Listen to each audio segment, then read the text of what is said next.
Dragon Age Origins is a high fantasy RPG released in 2009 and developed by BioWare. The game was critically acclaimed for offering an immersive world and challenging combat. After a couple more releases since 2009, the Dragon Age series has come back into the spotlight once again after BioWare revealed the next installment in the series, Dragon Age The Veilguard, set to release later this year. What's going on, you guys? My name is Kintzugi, and today I'm going to share with you my experience playing Dragon Age Origins in 2024. I know what you're thinking. Kintzugi, why would I play a 15-year-old game? Surely it must be dated and therefore not worth playing. And to that I say, not a chance. Sure, there are things that make it clear Dragon Age Origins is a 15-year-old game, the graphics being the most obvious one. But at its core, this is an RPG experience still worth having in 2024. But before we get started, this video is actually not only brought to you by myself only, but the Kintzugi community as well. Over in our Discord, I love to put out community poll questions that will be featured into our videos here on the channel. So with Dragon Age Origins, I decided to ask everyone what their thoughts on the game, for better or for worse, were here in 2024. Thanks to everyone who participated in this video. BioWare has described Dragon Age Origins as a dark, heroic fantasy, and boy does it show. Moments into this game, you realize the kingdom of Ferelden is ferocious. From political turmoil, racial discrimination, and even terrifying darkspawn creatures, the world of Thedas is one where you must sleep with one eye open, if you can sleep at all. Speaking of darkspawn, the game thrusts players right into the impending Blight. The Blight is an every few hundred-year event where the darkspawn rise from the underground to attack the surface.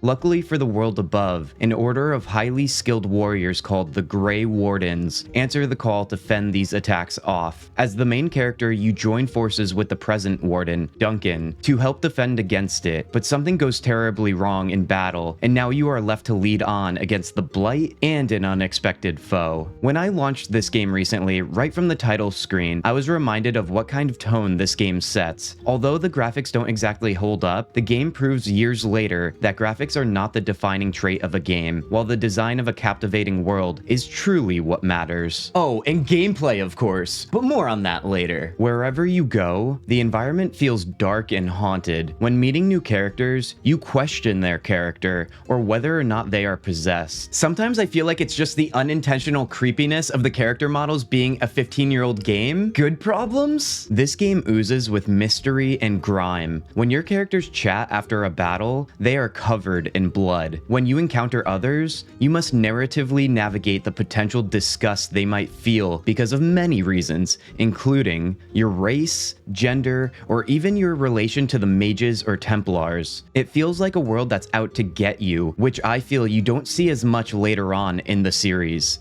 And despite all of this darkness, the party characters maintain comedic relief banter on your journey. No, you skipped the meteorite piece? Look like a giant phallus. And portray endearing personalities, which makes for a comforting and necessary friendliness, so as not to overdo the dreariness of the hateful world. You're not the senior Grey Warden here.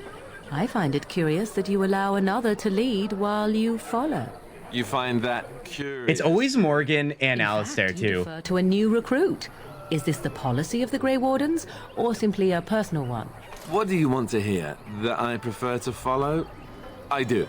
You sound so very defensive. But don't just take my word for it. Our friend Dougcraft seems to agree. They say, I am a big fan of the series, and there is no doubt that Origins is still an S tier of a game. The thing I love most about the game is the dark fantasy it embodies. It throws you into a world that is filled with betrayal, deception, conspiracy, to name a few, and of course, blood. These hooks are what keeps this game alive and fresh even after 15 years of its life. I also love how every decision you make always has a negative drawback. There's never truly a good decision. It's a world that can pull anyone in and provide hours of entertainment. Dragon Age Origins is a great example of a game that knows its identity, and through its strengths of epic cinematics, great storytelling, and an emotionally driven score, you can really admire the commitment the devs at the time had for designing an evil world that can also be loved. Now, let's get into that gameplay, shall we?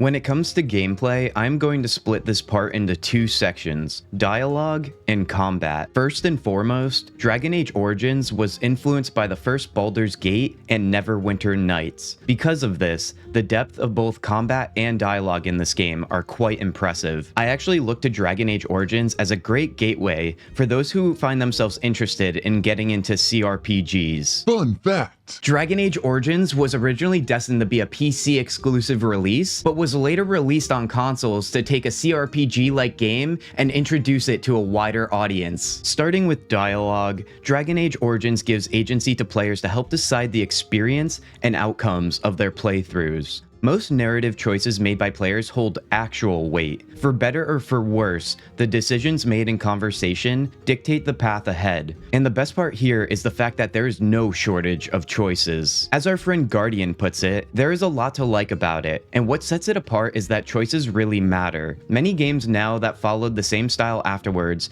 don't actually have your decisions affecting them much. It is more an illusion of choice. The world is also very deep and well thought out, which isn't the only massive RPG that has that, but it is a plus. Oh, and while it is a minor thing in the grand playtime, the varied intros depending on class and race, as well as the overall consequences later based on that. More games really need to do that. Even the recent Dragon Age ones don't seem to anymore. It makes you understand where your character comes from, increasing the level of attachment. Ray Muzica, a former CEO of BioWare, had stated that despite Dragon Age Origins being a single-player game, it really was more of a social experience due to its wide array of playthrough choices and outcomes that could be shared between players. And I can really speak to this. Upon beginning our new playthrough series live on stream, everyone's been sharing their experiences, all of which have mostly differed from mine. Has anybody ever tried to go with the dialogue options that make you want to see the Circle of Magi burn? The game also features an approval system with party members. In maintaining your relationships through decisions made in-game and gift giving, you can find yourself annoying your companions or romancing them depending on your choices. To transition us from dialogue to combat, our friend Carrie Annette shares, "I like the world of Dragon Age and some of its premises. It feels like real world where you don't have only black and white, but instead many shades of gray. Like the everlasting conflict between mages and Templars, where every party is right and wrong at the same time. What makes Origins my favorite is the gameplay and the tactical approach to battles. Positioning your party members in combination with the right skills is key to victory." I agree, Carrionette.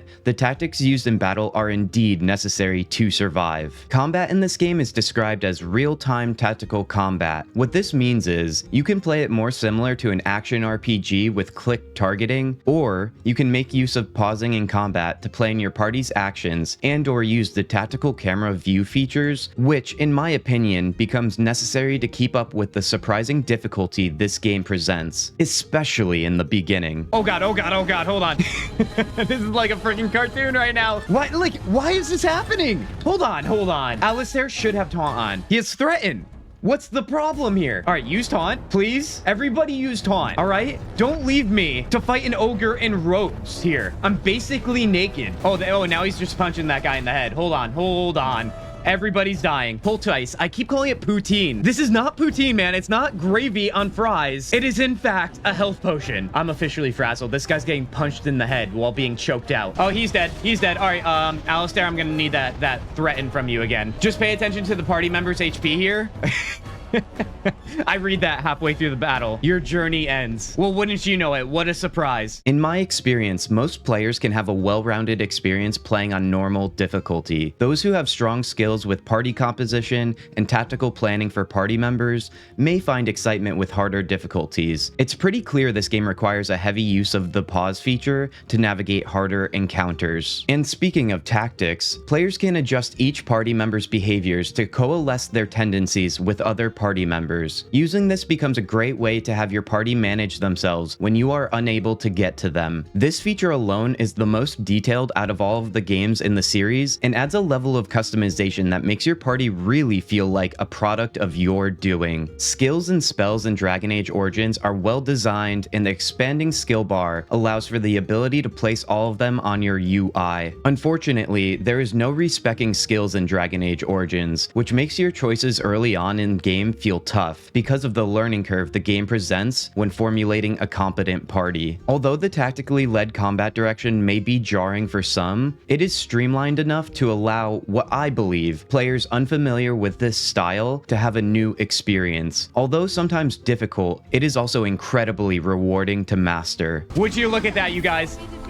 I feel like $1,000,000 right now. There's nothing more that I love than having a dead end in a game that you must overcome, a challenge you must overcome. Because there's nothing better, man. And coming in as our final community share, Homebrew's assessment of the game in 2024 really does summarize all of our thoughts well, and provides fair points to show it's not all sunshine and rainbows, which my overly optimistic self appreciates. They say, here's my hot take. Dragon Age Origins is a masterpiece RPG. The gritty themes, exceptional writing, character development, AI tactics, progression systems, and most intuitive UI makes it an incredible game. That being said, it's hard to go home again. A lot of people will say that graphics don't matter, and that's fine, but when I want to be immersed in a world, I need more than 13 polygons, or I'm constantly reminded, you're playing an old video game, and it breaks the immersion. On top of that, the world is horribly segmented. It's the opposite of an open world. Everything is on its own island with its own loading screens and invisible walls. Games like Elden Ring feel overwhelmingly massive because they're essentially seamless. You can see a castle 10 miles away because that's a real castle you can reach and explore. I'm well aware this is most likely a technical limitation, not a design limitation, when the game was released in 2009. That being said, typically, technically limited game design doesn't age well. Lastly, if you've never played the game, you're losing a substantial part of the appeal: nostalgia. All in all, I am still a big fan of Dragon Age Origins, and I feel it's why I've been so disappointed with the evolution of the series. You can check out my thoughts on Dragon Age The Veilguard in the corner of this video now. And despite those initial feelings, just as I came around to Dragon Age Inquisition back in 2014, I am going to take a step back and give the future of this franchise the benefit of the doubt with Veilguard. But that doesn't mean I'm not going to hold on to a bit of caution with it. But let's not get ahead of ourselves here. Dragon Age Origins is a must-play, even now in 2024. Sure, it doesn't have the same polish that games do nowadays, but that's to be expected with a 15-year-old game. More importantly, this game offers a level of immersion and hours of gameplay that is second to none to a lot of modern RPGs these days. If you have any interest in the Dragon Age series as a whole, I really do recommend you begin with Dragon Age Origins. Just know, as the series moves along, it will evolve into something quite different.